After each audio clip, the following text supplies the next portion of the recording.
Welcome back to the YouTube channel. Malawi cameras tieni tuloweno pakati pa Russia komanso America.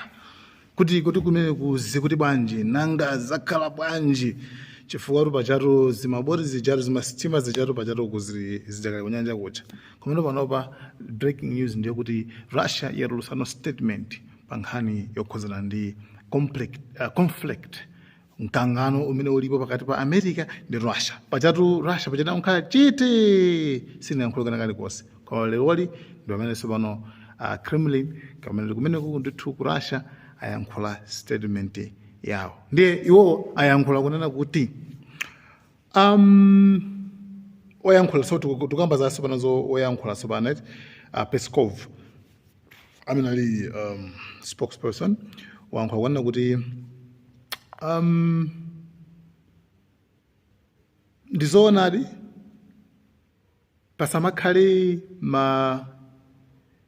nkhani zongokamba zokhuzanadi ndi nuclear chifukwa nkhani ya nuclear ndi nkhani ndithu yoopsa ndithu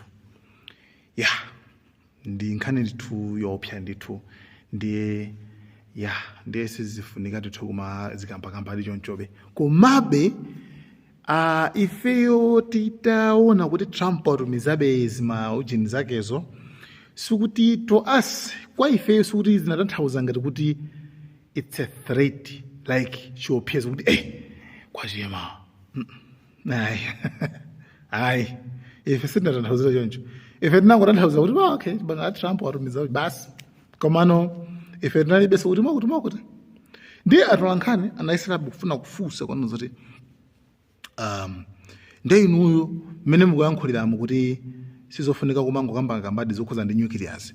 Do you mean mutanthauza kuti inuyo munamuuza former president uja munanzudzula kama munanchenjeza kuti ase uzatibwereketsatu zimene panga sizabwinotu pokayankha pake sanafune kuyankha fuso imeneyo sanaliyankhe mwa direct kuti iwo zinata iwo anangoti zimene zamufamily mwathu zimene zamufamily mwathu komano sikuti ifeyo tinali opa kapena makuti hayi yo kuyankha kwawo anatero komanso china ndichi ineyo ndimakuuza nthawi zambiri ona kuti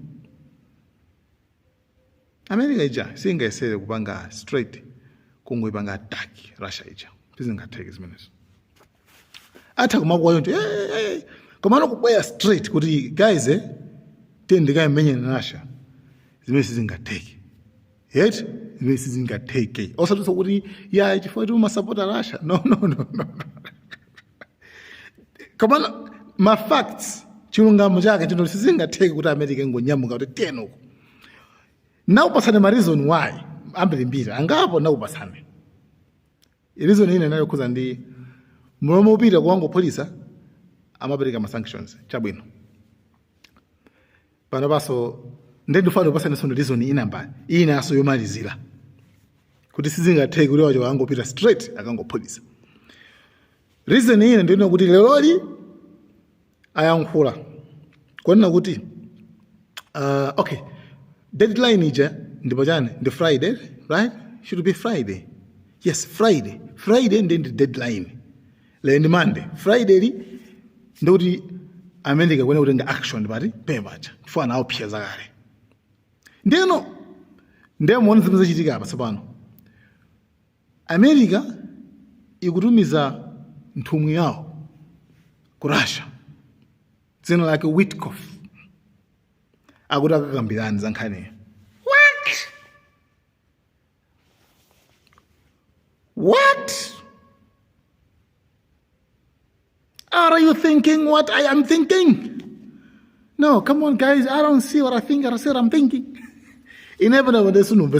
Like, iniyo mwapa sansu deadline, kuti iniyo mupange easy. Kupanda kutelo Friday, tukuonetsana. Iniyo la chitatu. Omwe also America la chitatu. Ikutumiza kuti nthumwi. Zina like Witkoff. Ikupita kurashako. Akakambirana za situation kuti nangati tipange bwanja. That means okay, anafusa kuti kodi Putin ali ready kukumana ndi alendo amenewa kuti mukambirane. Iwo anangoti anyway sitipanga confirm kuti iye adzakumana naye Putin kapena chani, koma tingoti basi it's fine, ali welcome. Ali welcome. Ndolandiridwa iye atha kubwera bwinobwino. Right? Ndeno it means kuti nkhondoyi sikuti ingachitike chifukwapo definitely akabwera akambirana akhala nkachipinda komata answer yake tingopanga guess, tingopanga predict tiloseret, we foresee tiloseret kwana kuti iwaja adzatuluka mchipinda muno kwana kuti takambirana basi zatha. Definitely apo America ifuna kungoseva so face ina ake sifuna chifukwa Russia sikuonesa kugonja manifests Russia sikuonesa kugonja. America ingofuna kuti apanda ndi aluka atu mapilake ndi tangopirana basi khangerize kango ndapita mnja akakhangera kambira basi kana kwa basi tamvana bwino chimodzi ndi apa makuti kana kwa tisibwerera kana kwa nkumarani ndikumabwerera chifukwa ineyo I don't think kuti munthu amene mamupasa deadline ndi makambirana so before that mukambirana ziyani. Anyway, hizo ni reason ina kuti tsanga police mwachibona bwana. Anyway guys, ndete ndloweni sopano ku what you call ku Ukraine Ukraine yamanga anthu kana 6 pawaganizira kuti amabandira amazogulira ma drone like guys chinyengo chimene chibanje tayi yankhondo guys like ndawo yankhondo ili pakiti koma basa ndrama zogulira zile za nkhondo. 240 US should have 200 okay, zile za 240,000 US dollars make up 80,000 US dollars. 80,000 US dollars. That's a lot of money. And ena mayo ndanto machina majaji madane and akwakulu ndithu mabandrama zogula ndithu nkhondo kubaba ndithu ndrama ndithu zogula. Guys, anyway guys, Russia ya tenorian Ukraine yapulitsa ndege ya Russia imodzi kuyonongeratu ku Crimea kudera limeneko komanso ndege folo za onongero Ukraine imene inaponya kumeneko. Ndi actually amene also ndithu ndimavuro enaso pamene Russia musiku umodzi okha yaponya ma drone okwana 162 kupita mu dziko la Ukraine ndikupulitsa nthu manyumba ndikupulitsa ndikuononga Russia ndithu still ikupitilizabe kuononga kumeneko. Nde anyway iyo ndi nkhani yokhuzana ndi pakati pa Russia Ukraine komanso America. I think now we should go to South Africa. Next video, divide to South Africa. Kumeneko so something is happening since enage amariai muzikamba kufuza ko Africa. Simangamba zawo okay. Tin to ku South Africa so. Makati South Africa ndi Trump. Ubale so chano mandano sarama pausa.